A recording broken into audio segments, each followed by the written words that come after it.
Imagine what's possible when learning doesn't get in the way of life. At Capella University, our game-changing FlexPath learning format lets you set your own deadlines so you can learn at a time and pace that works for you. It's an education you can tailor to your schedule. That means you don't have to put your life on hold to pursue your professional goals. Instead, enjoy learning your way and earn your degree without missing a beat. A different future is closer than you think with Capella University.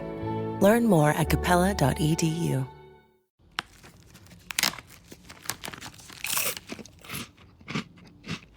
Uh-oh, the last cookie. You can get a new box of cookies in as fast as an hour with Walmart Express Delivery. Are you my guilty self-conscience? No, I'm the voice offering you promo code EXPRESS for free delivery on your first order. Hey, who ate my cookies? You mean, these cookies? Order now. Welcome to your Walmart. Promotion valid for first express delivery order. $50 minimum subject to availability. Restrictions apply. I can say to my new Samsung Galaxy S25 Ultra, hey, find a keto-friendly restaurant nearby and text it to Beth and Steve. And it does, without me lifting a finger. So I can get in more squats anywhere I can. 1, 2, 3. Will that be cash or credit? Credit. 4. Galaxy S25 Ultra, the AI companion that does the heavy lifting so you can do you. Get yours at Samsung.com. Compatible with select apps. Requires Google Gemini account. Results may vary based on input. Check responses for accuracy.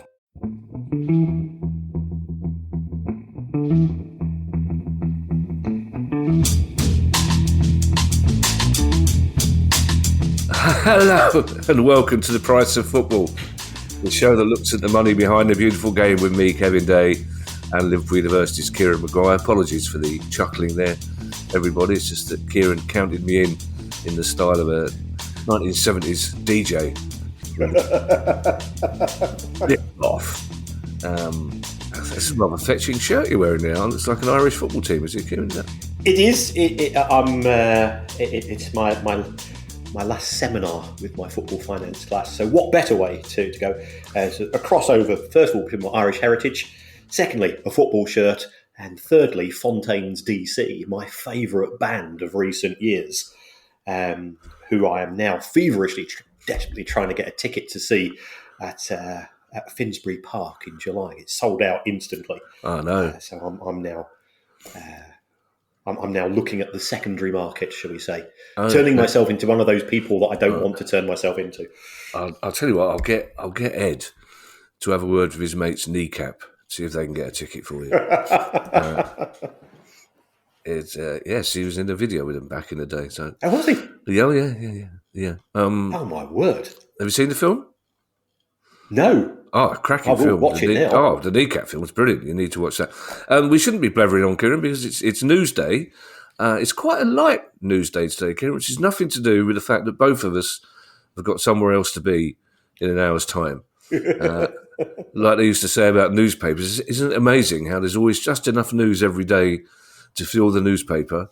There's always just enough news in the world of football finance to fill the price of football. So I'll say it's been a quiet week, Kieran. If you're Sepp Blatter and Michel Platini, it's been quite a good old week, actually, isn't it?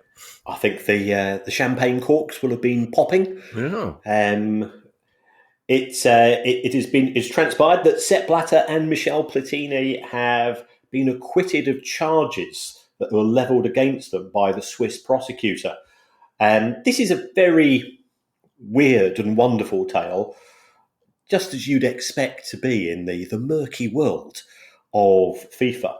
And it takes us back to around about the period of about 1998, 1999, where apparently Michel Platini agreed with Sepp Blatter to do some consultancy work, and the agreed price was 1 million Swiss francs a year. Right. But according to our buddy Sepp, FIFA was a bit skint.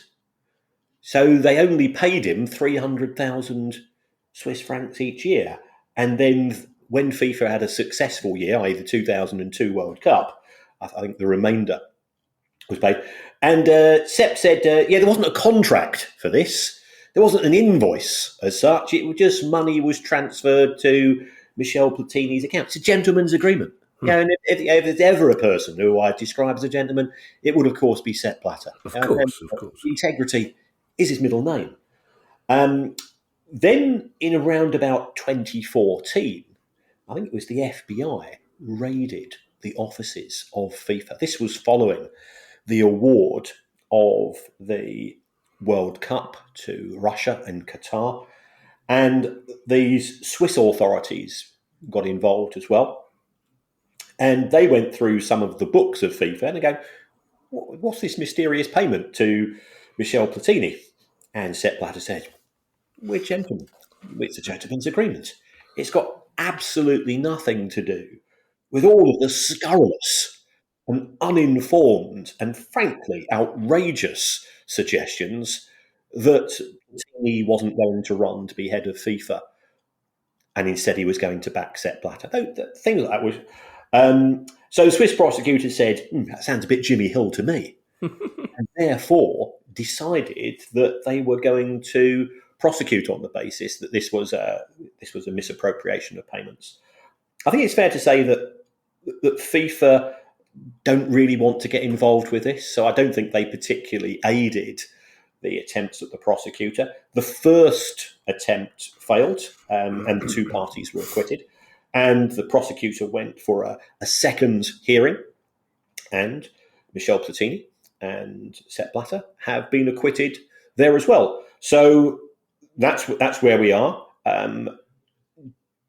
Could potentially Michel Platini now sue the Swiss prosecutor for saying that's effectively had a detrimental impact upon my career as a football administrator, and it's had a damage to my reputation as well?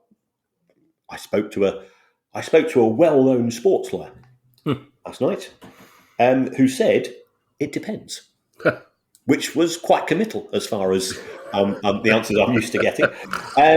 So that's where we are. So Michel Platini and Sepp Blatter are now angel-like in terms of their reputations, and we wish them well for the future.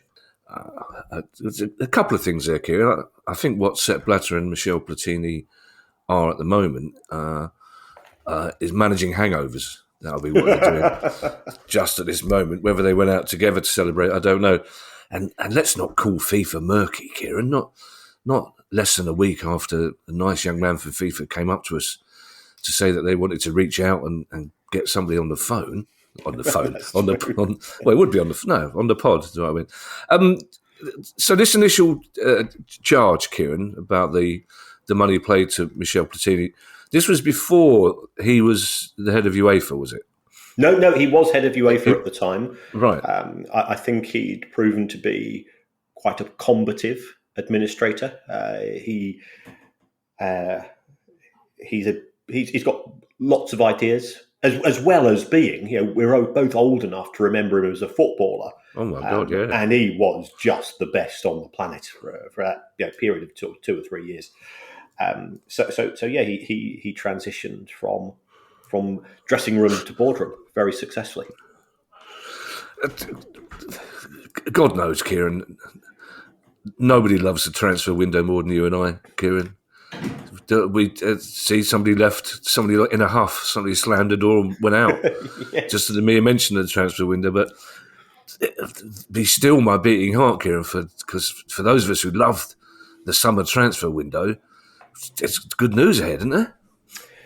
Well, there is a proposal and a discussion, but not yet a decision, from the Premier League owners that the summer 2025 window, instead of finishing at the end of August, as is traditionally the case, which will be after 2 or 3 fixtures, will instead be brought forward to the 14th of August, which will be 2 days before the start of the season.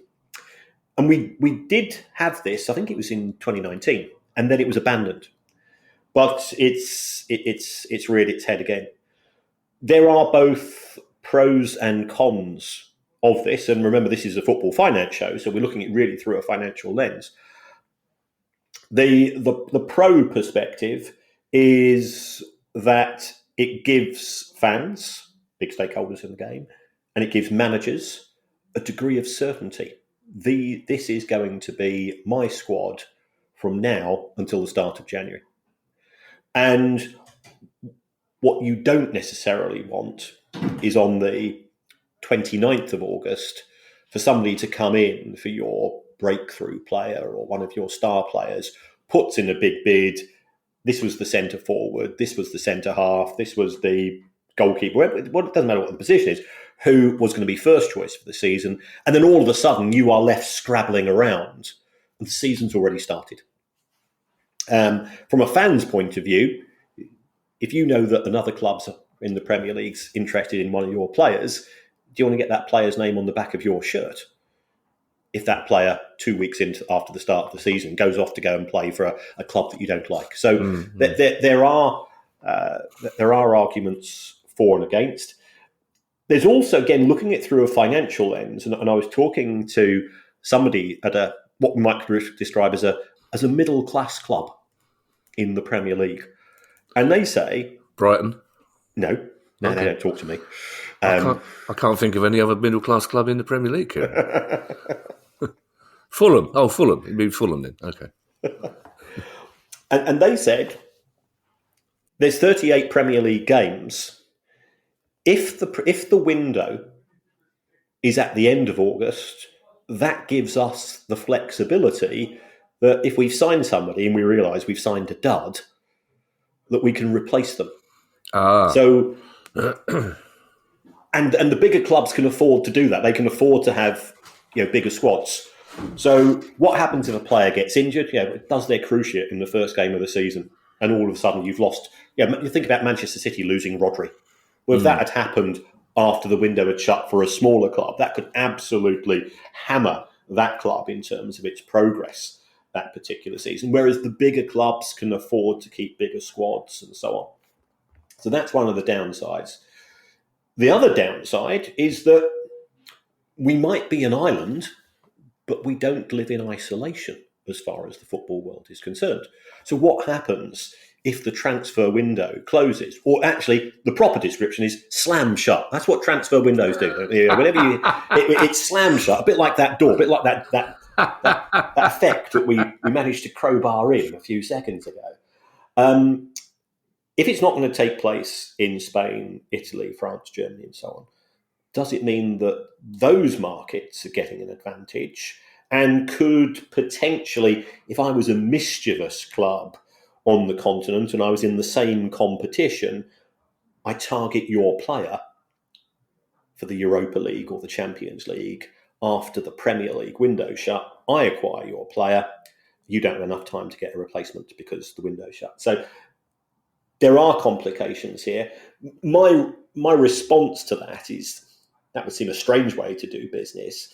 And also, the overseas markets in general can't afford to buy players from the Premier League. They tend to go for players who are on the periphery. If you think about Scott McTominay going from Manchester United to Napoli, if you think about Billy Gilmour joining him as well, yes, they were first team players on a regular basis, but they were not sort of your Galacticos. The Premier League generates twice as much money as the European market, so therefore it can afford to pay very competitive wages. So that's the pluses and minuses. We await the outcome of this, probably with not as much nervousness as Jim White, but it's an intriguing one. Yeah, people listening to this, Kieran, may be thinking, well, hang on a second, boys. If you love the transfer window so much, why are you happy that it's closing, beg your pardon, slamming shut? Slamming, absolutely. So early. It's because it concentrates the excitement. It's even more exciting now when you've got it in a smaller window. It's fantastic. There's always... the risk of sounding cynical, Kieran, the first thing you think is, what do the top six clubs get out of this? Because normally any change you think is going to be the top six clubs, isn't it? Now, our next question, Kieran, it says here, Leon have been kicked out of the FIFA Club World Cup. And my first response is, I'm not surprised if you've seen the price of their fish finger sandwiches. Well, that would be a very city-centric joke based on an eye-wateringly expensive fast food chain takeaway available at a railway station near you. But it's actually Mexican side Club Leon, Kieran, that have been kicked out of the FIFA Club World Cup. It is, and the reason for this, and this is an issue that we have raised before, both sort of on an abstract basis and also with regards to Club Leon. They are part of an MCO, and in order to preserve the integrity of the game, you can't have clubs from the same MCO participating in the same competition. And we've seen UEFA take steps to address this as far as its competitions are concerned. And now FIFA have effectively done the same. So if there are two clubs, and apologies, I did write down the name of the other club, but I didn't bring the piece of paper with me, which doesn't really help. This is halting my preparation. It's 2025, Kieran. You've got spreadsheets. Don't be telling... I do actually have a mind map, but I managed to delete my little additional line on my mind map. Don't be telling the listeners we've got stuff written down on bits of paper that would in various pockets, like Columbo, the detective. There's one for the kids, isn't it? Yes.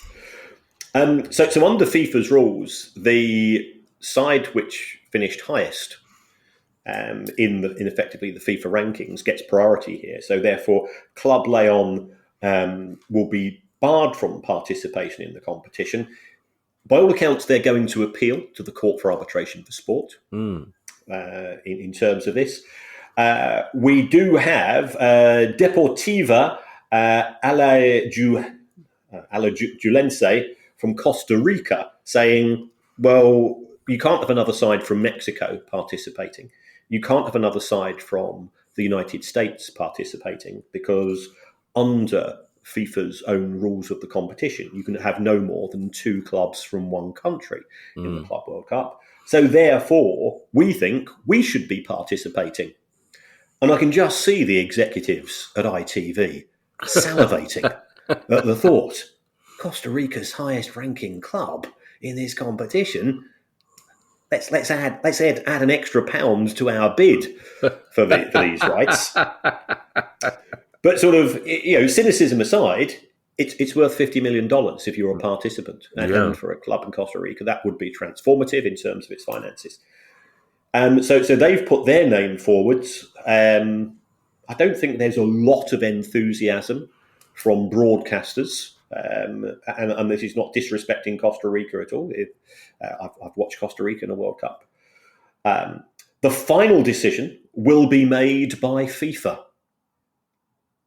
So FIFA effectively can mark its own homework. Could mysteriously Al Nassr appear? And Cristiano Ronaldo and Lionel Messi from Inter Miami, who somehow were crowbarred into this tournament, both end up in it. It gives FIFA an opportunity to now say, this could be the last ever Ronaldo versus Messi meaningful match. Wait and see. We don't know what the outcome is going to be. It could be that Club Leon are successful in their appeal to CAS. It could be that Deportiva are persuasive towards FIFA, or it could be that FIFA will throw us a Gianni-shaped curveball into the equation, and you go, well, under these circumstances, we are going to allow 3 clubs from one country to attend, and that is a club which would benefit broadcasters and sponsors.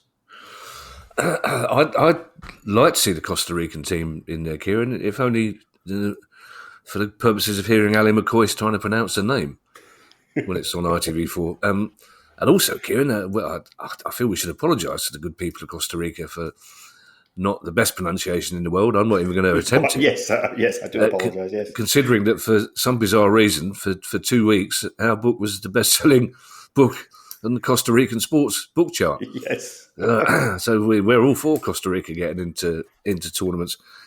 It's interesting, Kieran. There was a lot of discussion at the sports convention last week, the International Sports Convention that we attended, about MCOs. And we were asked a couple of questions about this as well. So there are ups and downs, aren't there, of the MCO model? And this going ahead as more and more clubs are engulfed in an MCO, this sort of thing's going to be happening on an annual basis, isn't it? Yes, if you've got expanded tournaments, by definition, you have to have more sides participating. Yeah. Given that we've also got an expansion of the MCO model, then those two items are going to clash more and more. And how you resolve that whilst preserving the integrity of the game. And I appreciate we are men of a certain age, but we always go back to that stitch up in the World Cup, which tainted FIFA. And I think even FIFA are concerned that if you want to have a high brand reputation, that you've got to be very careful to see that you've got a squeaky clean product. Was it 82? Was it when West Germany and Austria played out that draw? Yes, yeah. To make sure they both qualified? It was that weird one where there was two sets of group games. Yeah. It was the worst World Cup format of all time. Absolutely.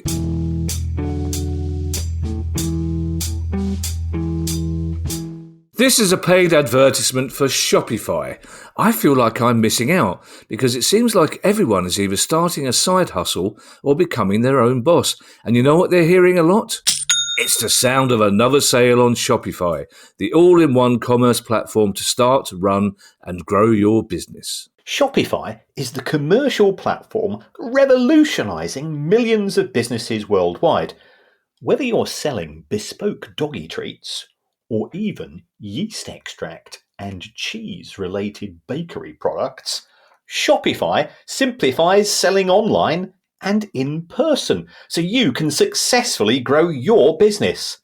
Covering all your sales channels, from a shop-ready POS system to its all-in-one e-commerce platform, Shopify even gets you selling across social media marketplaces like Facebook, Instagram, and TikTok.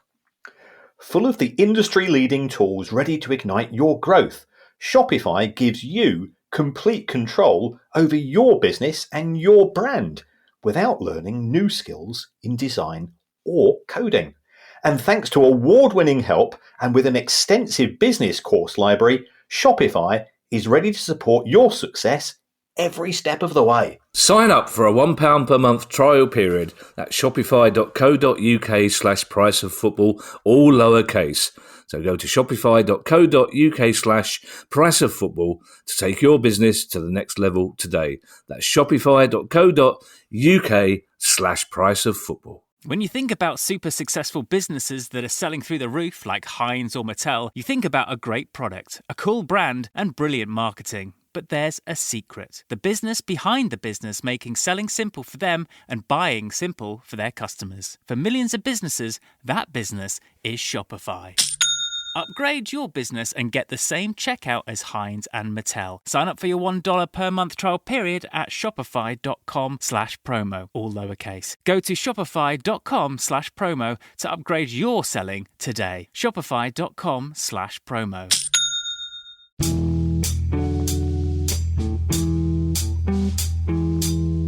Talking of broadcast companies, Kieran, and production companies, they've incurred the ire, the wrath of HMRC, and I should point out here that one of the companies involved I do quite a lot of work for. Right. Yes, this is the CMA, the Market Authority, that looks into abuses of monopoly power. And what the broadcasters have been accused of is manipulation. There has been a significant shift in terms of employment within the sports broadcasting industry to the use of freelancers. So I do an alarming number of interviews in my back garden for broadcasters, and they will send round a camera crew or a cameraman, or camerawoman, depending upon who it is. Nearly always a man, Kieran, I'm afraid. So, still nearly always a man. It is still always a man, absolutely. Yeah. And they are freelancers. Yeah. And the thing about being a freelancer, and look, I'm a freelance lecturer, as on some occasions. Should have said that as I'm currently at work. But if somebody wants me to do a bespoke football finance lecture for them, I'll do that. And what I do is that they say how much, and I say X, and if they like that, they say yes, and if they don't like that, they say no. And that's the nature of freelance work. The accusation that's been made, and this has been made against BBC, ITV, Sky, and IMG, who do a lot of sort of outside broadcast content, is rather than say, yes, we're happy with that price, no, we're not happy with that price, is that they have manipulated the market by sharing the details as to how much each freelancer charges. So therefore, they've managed to drive down freelancer fees as a result of that. And the nature of freelance work is that it is intermittent, it is erratic, it is uncertain. So as a freelancer, you're taking on that burden when you go through it. And that these four organisations between them have been fined £4.2 million by the Commission Market Authority, whatever it calls itself. But it does show that whilst there is a huge degree of interest in sports broadcasting, some of the behaviour of the broadcasters has probably not ticked the ethical box. And look, everybody's in things to make money, and the broadcasters are under pressure to hit their profit targets as well. But I don't think this particularly reflects well on the executives involved, because we don't know who decided. The executives involved who decided to go down this particular route. Yeah, I think as well, Kieran, from what I can gather, both the CMA and the HMRC are less fussed about technical crew because they understand that they're in a freelance world. The sharing of free market rates is clearly wrong because I charge more as a daily rate for a writer than others because I'm more experienced and I'm very good at my job. And I'd be very upset if anyone other than my agent was to declare how much I do get earned. Normally the circumstances of that happening is somebody offers half my daily rate and she goes, what, how much? Do you not know who you're dealing with? But I think the big issue is for both of those organisations is when it comes to presenting and pundit talent as well, when they're being paid as freelancers, when arguably they are employees. The trouble is, as is often the case when it comes to freelance workers, it's the lower paid freelance workers that suffer the most. And talking of suffering, Kieran, I'm afraid things are not looking good at Inverness Caledonian Thistle. Yes, as people may be aware, Cali Thistle are presently in administration. And one of the things that you do as an administrator is that before you accept the job, you say, how's this going to be funded? So in the case of Cali Thistle, there's a guy called Alan Savage who has been a supporter of the club. And he has provided financial support because the administrators don't do it for love, they do it for money. And there's nothing wrong with that because somebody has to do that particular job. Now, I was contacted by a Scottish journalist last week who said it looks as if Alan Savage's money is not going to last, and therefore the club effectively is going to have to give up its rights to play football, go into liquidation, which would have been, it's people are losing jobs, creditors get unpaid, fans lose a part of their history and heritage, and so on. So it did look very bad, but in the course of the last 12 hours, I've now come across another report, and these things have been a bit like pinball. There's been good news followed by bad news. It now appears that there's been a meeting between 10 shareholders of Cali Thistle after this liquidation story started to do the rounds. And I think they are going to provide sufficient funding to give the club a bit more breathing space. There are complications with Cali Thistle in terms of trying to work out what the club owns. Because if you're the administrator, you can only sell what the club owns. And certainly when I used to do that work, one of the main issues, you would go round and you'd say, is that ours? Is that on lease? Is that rented? Is that we're holding that for a third party? Trying to get documentation to prove ownership can be quite tricky because some things have been there for years. So that's where we are. If the shareholders can't come up with a deal, and from their point of view, Inverness Cali Thistle, and this is true for everybody, Inverness Cali Thistle is worth far more as a going concern, because in a going concern, you're selling the business, you're selling the future, compared to a liquidation value. Liquidation value is effectively just auctioning for scrap. And there's no business there as such. So if the shareholders cannot agree to the deal, then the outcome is not good. So that's where we are. So I don't want to say that they're out of the woods yet. I'm not going to say that they're going to go into liquidation, but it does involve quite a few people. And this has always been one of the issues where I've had sort of a few reservations. When you've got a football club which has quite a few owners in the sense of shareholders, how does the business deal with issues like this? Because you might have 8 shareholders who say, okay, look, we'll provide a bit of funding, but if the other 2 won't, then you say, well, where do we stand? Because if they're not willing to participate, if they're not willing to assist, why should we? And then therefore you could end up with the other 8 shareholders saying, well, we're being targeted here. I think we're being marginalised, so therefore we'll pull out as well. Whereas if you've got one owner, that owner may be an arse. I'm not denying that.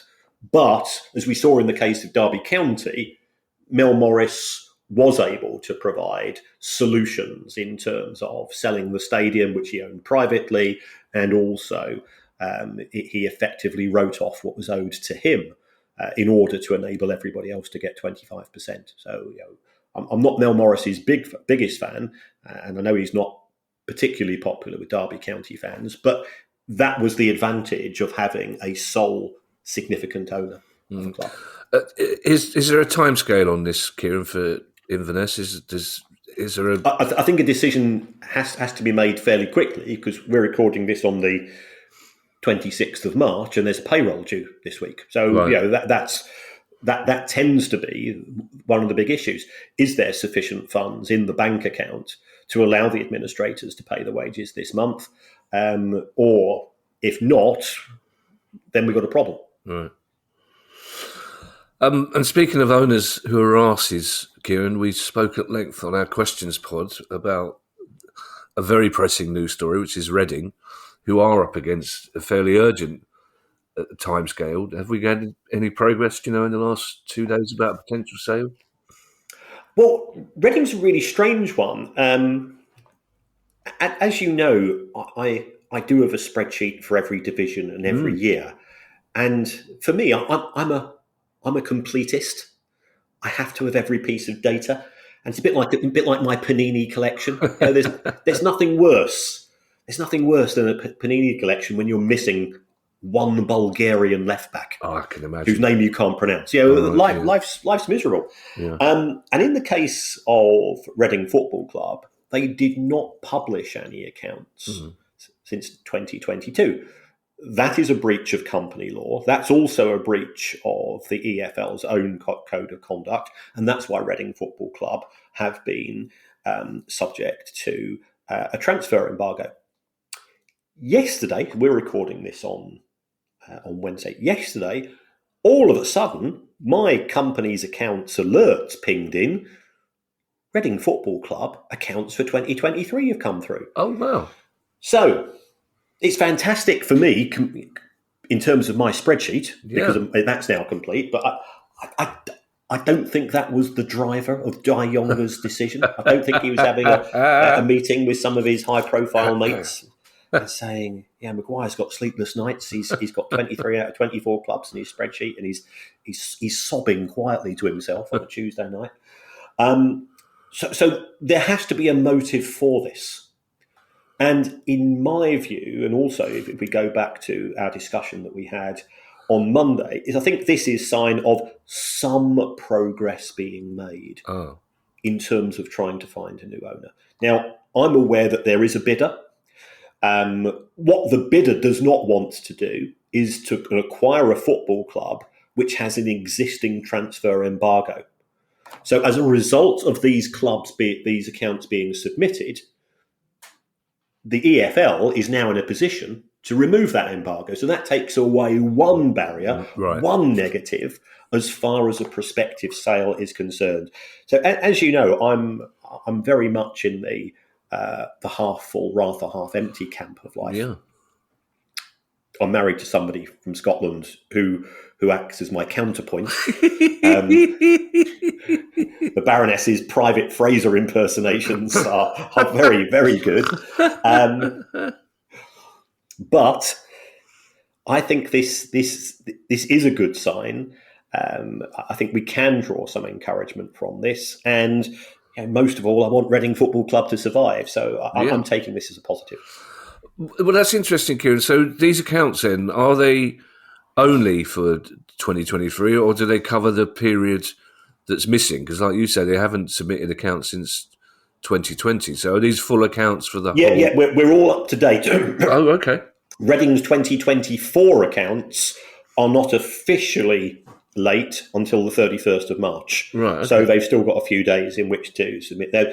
And look, the accounts have been prepared. Right. Because you have to have them prepared if you're trying to sell the club, because you need to be able to show the club. You need to be able to show a prospective buyer exactly what you've got in the books. It's a bit like if you're selling a car, you've got to have your latest service, you've got to have your latest MOT certificate to show that it's roadworthy.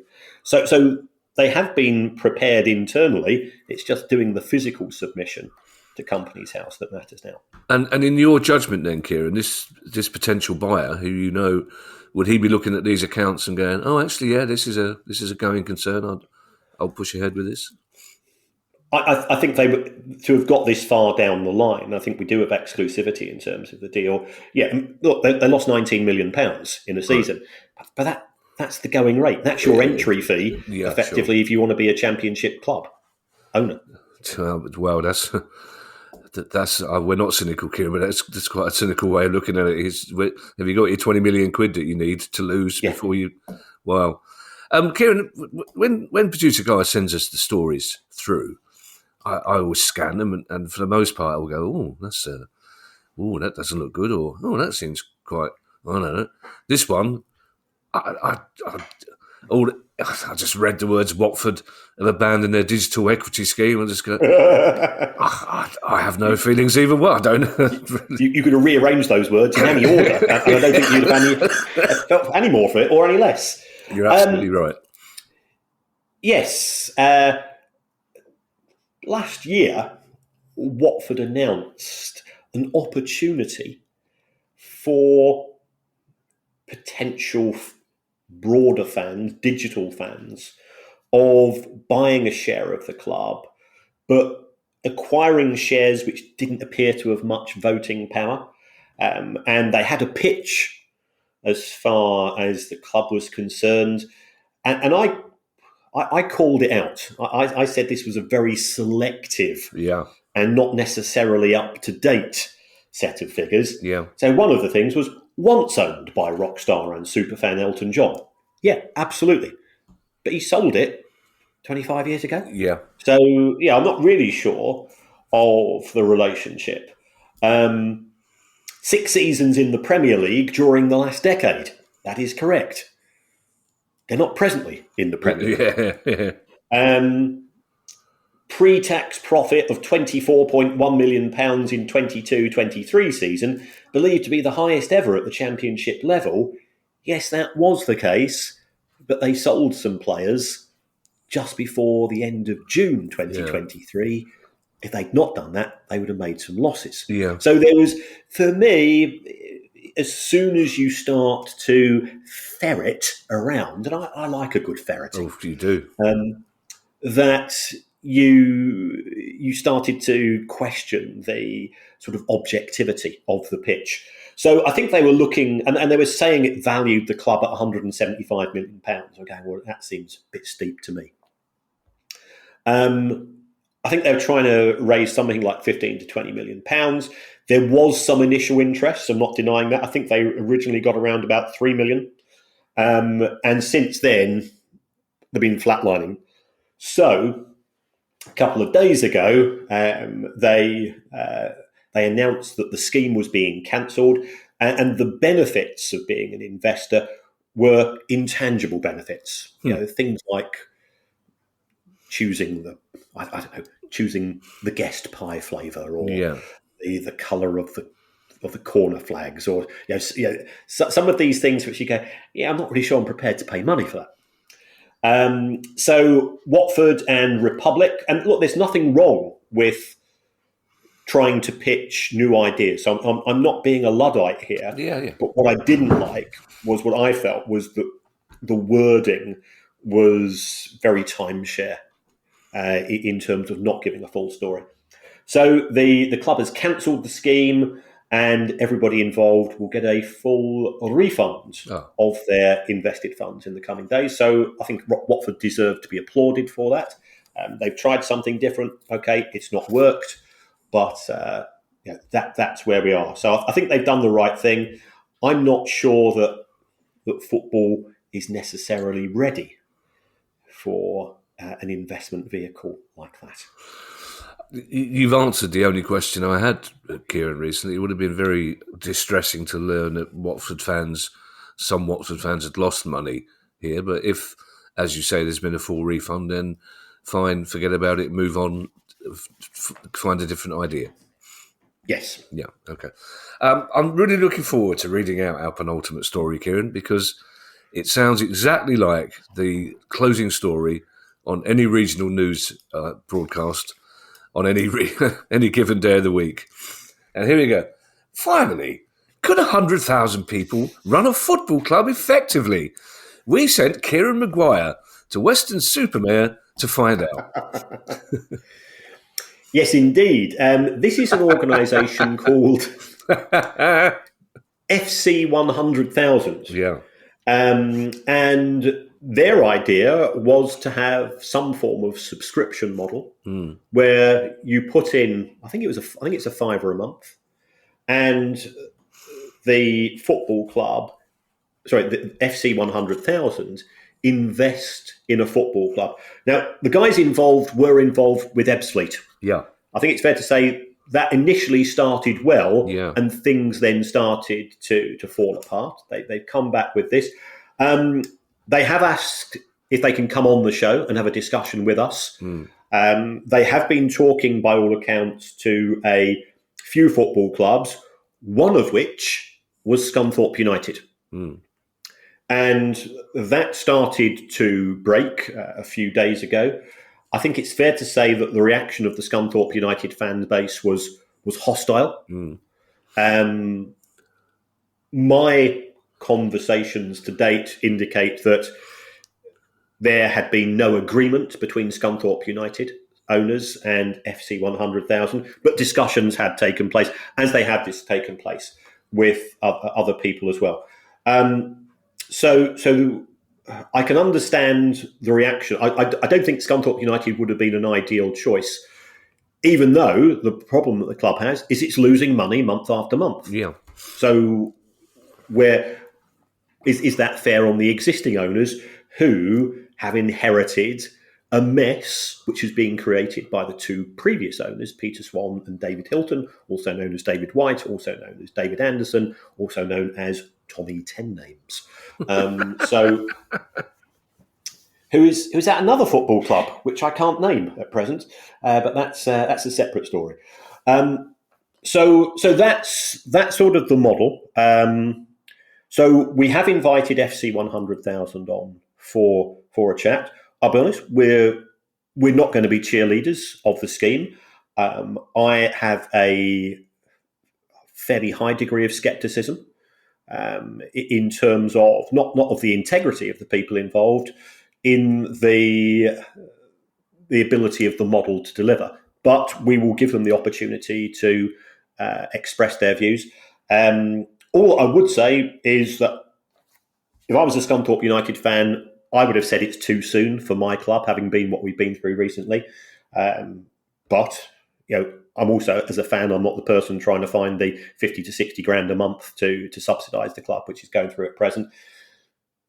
I think some of the reaction has been stepped over the line of what's acceptable. You don't make threats against people. As somebody that's been on the receiving end of threats from fans, or one fan of one club, it wasn't a pleasant experience to go through. So yes, by all means, be angry. By all means, express your concern for your desire for protection of the club. But there's a line that we shouldn't go over. So we hope to have an interview with them relatively soon, and we will put questions to them as to the rationale behind the model involved. We couldn't recommend it. We could not recommend it. We're not financial advisors.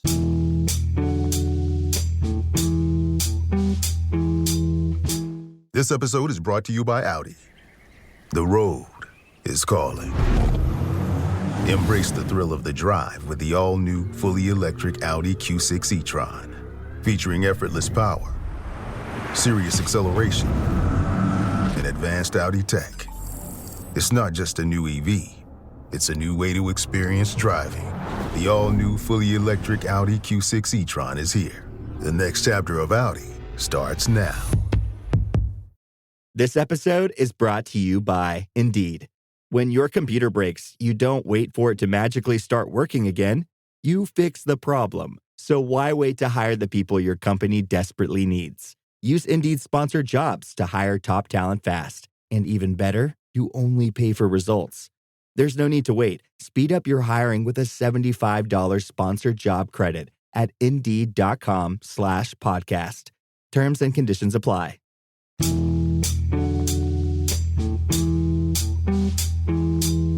A couple of things, Kieran. First of all, you've ruined. I was going to impress our listeners by going, I've known you long enough, Kieran, to pick up on a couple of phrases and some body language to indicate that you're not a particular fan of this scheme. And then you had to ruin it by going, I'm highly sceptical about this scheme. I was going to really impress everybody. Secondly, without second guessing the interview that may or may not happen, we're in this guy. I'm not entirely sure that it would be anything other than a puff piece for them. So I'm just intrigued by the model, Kieran, and by what people will get out of investing their $5, their $10, their £100, because we've seen it. We've seen a subscription model for starting new clubs, and we've spoken to people who have started new clubs at the lower league level, and to me, I can understand that. You get the fun of taking part and making decisions at a very low level where there's not that much money involved. But when they're looking for it seems they're looking for a distressed club to invest into. I'm not entirely sure what the point is for those people they're asking money from.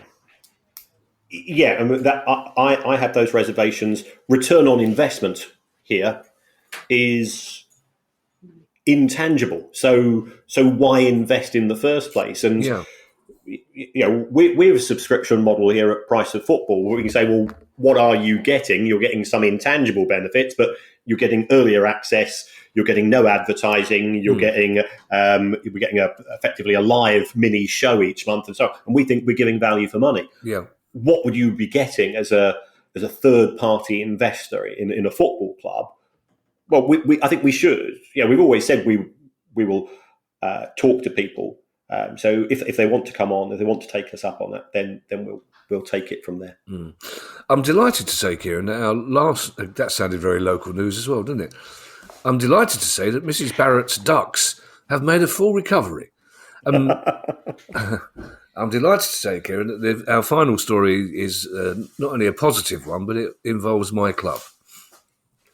Yeah, and I want to just say hats off to Crystal Palace, first of all. What they've done is that they've become the first club to offer an aftercare programme from players who've been released. And we've spoken about academies and the high failure rate that exists within football. And do clubs have a duty of care towards those young people who have made sacrifices in their education, sacrifices in terms of their social life, sacrifices in terms of their family life and external activities, because football is so competitive that you have to, during that period of time, you have to be completely focused.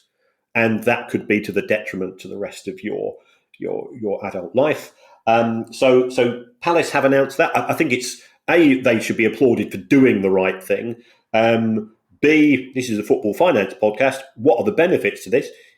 That could enhance Crystal Palace's reputation amongst young people who, let's face it, you are in a competitive market in London, and a young person might have the choice of a few clubs, and their parents will be involved in that decision as well. So I think there is a benefit to the club. I don't think that was a driving force. You do have a responsibility to young people. We've seen what can happen when young lives are turned wrong, and it's a very, very long road to recovery from there. So fair play to Palace. I mean, there is a football finance angle in the sense that these young men and women, hopefully, who thought that they might be earning enough money for the rest of their life to keep their family in comfort, are now probably not going to do so. But having said that, Kieran, we're always keen to promote a story where the benefits, as you say, are intangible rather than noticeable. And sometimes when a club does the right thing, it's just worth mentioning it, whether or not there's a finance angle or not. It's like Chorley, who invited people in for Christmas dinner. You just mention it because it's a very good thing to do. To his enormous credit, Steve Parish has been doing this on an informal sort of basis for quite some time now, for a good 3 or 4 years, that if a player is going to be released, they will let local non-league teams know that this player is available, and that they will try and help the player certainly in the first couple of months after they leave. But I can't understand why every club in the Premier League isn't forced to have a proper aftercare program for players. They can afford it. All you have to do is, they don't even have to be a full-time employee, but all you have to do is get somebody in whose job it is to keep an eye on the welfare of the kids, Kieran, let's face it, of these kids that are suddenly having their hopes and dreams, just so you can reach out every now and again, say, everything okay? You got a job? Do you want to come and train with us once? It's not rocket science, and it's cheap, and it should, and it's the right thing. And it's the right thing to do. And as unfortunately, Kieran, there are still too many clubs who aren't putting the welfare of their players at the forefront of everything they do. Thank you to everyone who's joined our club, the Price of Football Club. Listen, if you were to leave the Price of Football Club, frankly, you can go. There's no aftercare for anybody who leaves at this club, Kieran. We won't even do some research. Say, why are you leaving? What's the matter? Was the quality of the live show not enough for you? Were we not doing enough? But no one's leaving the Price of Football. That sounds sinister, doesn't it? No one's leaving the Price of Football Club. The first rule of Price of Football Club. Thank you to everyone who's joined the Price of Football Club. If you'd like to join the club as well, go to our website, priceoffootball.com. If you have a question you'd like answered on the show, email us at questions@priceoffootball.com. Don't forget you can follow us on Twitter, X, and find us on YouTube. And if you'd like to buy one of our books or even that Price of Football t-shirt, which is still floating around the back of the cupboard, you can find all the details on our website, which is, guess what, priceoffootball.com. We'll be back on Tuesday with our next Questions pod. In the meantime, I shall hand you over to Mr. Kieran Maguire for his customary farewell. And who knows, Kieran, by the time we meet again, we may both be in the semi-finals of the FA Cup. Exactly, yes. I have to very quickly say, because I'm lecturing in another building in 6 minutes' time. Off you Love go. You all. We'll see you next week. Bye. The Price of Football.